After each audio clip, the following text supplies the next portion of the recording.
What a designer lives to do and lives to be about is being part of popular culture. And that became the story of the 300. It was also able to create a legacy, not just for the brand, but for Detroit itself.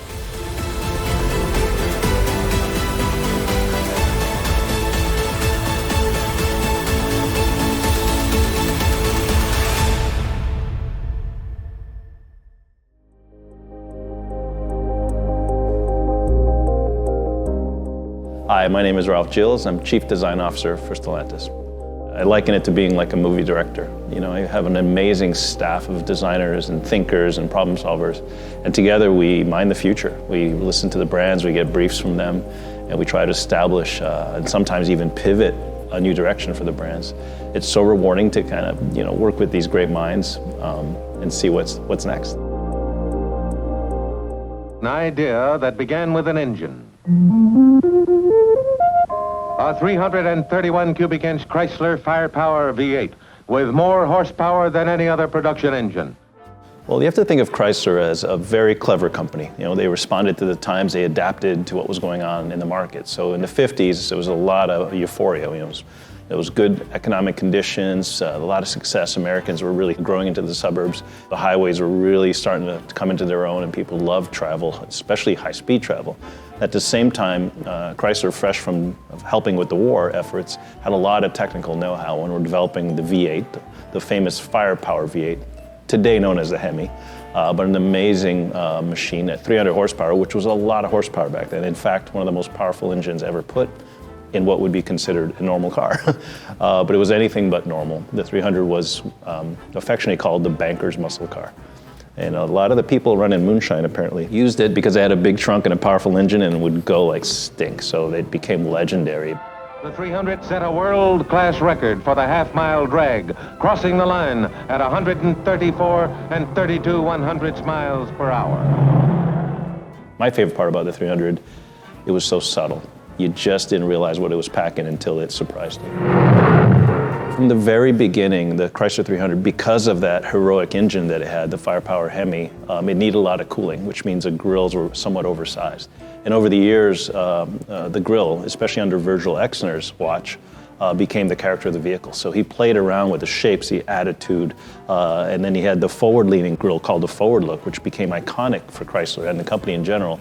And to this day, when you see them, it really turns your head and puts a big smile on your face. I would say we didn't really bring the 300 back, we redefined it, because before the 300C that people think about today, we had the 300M.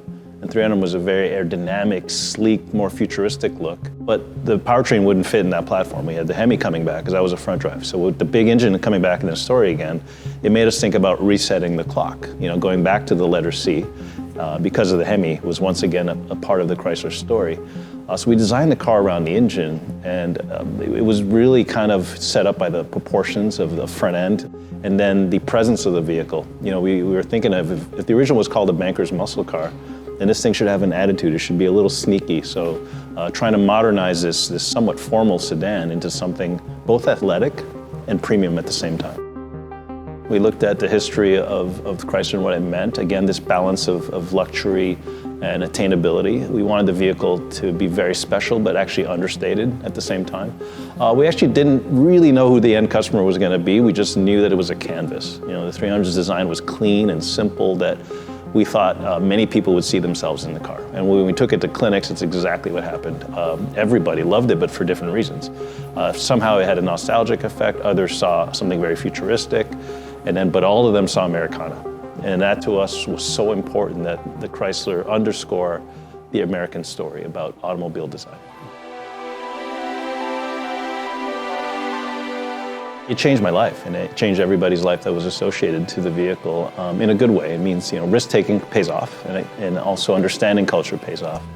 And also understanding that once you have something, let's have some fun with it. So we looked at, managing the life cycle of the 300 very carefully and listening to the fan base. And we actually went to the events, I went to the car shows, and I was amazed how quickly clubs were forming around this vehicle all over the country, and in California in particular. So we'd go there and we'd walk amongst them in disguise and see what they were doing to their vehicles. And it became, to this day, you see them modified and tricked out and customized. And that's, again, something we wanted to nudge a little bit, but not really let them own it. We just love that it was happening. I think the story of the Chrysler 300 will inspire us for years to come. What I mean by that is the ability to pivot with culture. We felt something was going on in American culture. It was the right car at the time. And I think we can do that again and again. And it's a matter of, being an anthropologist, understanding what's missing out there, the white space vehicle. And that's what the Chrysler brand's been good at over the many, many decades. And we're in that process right now.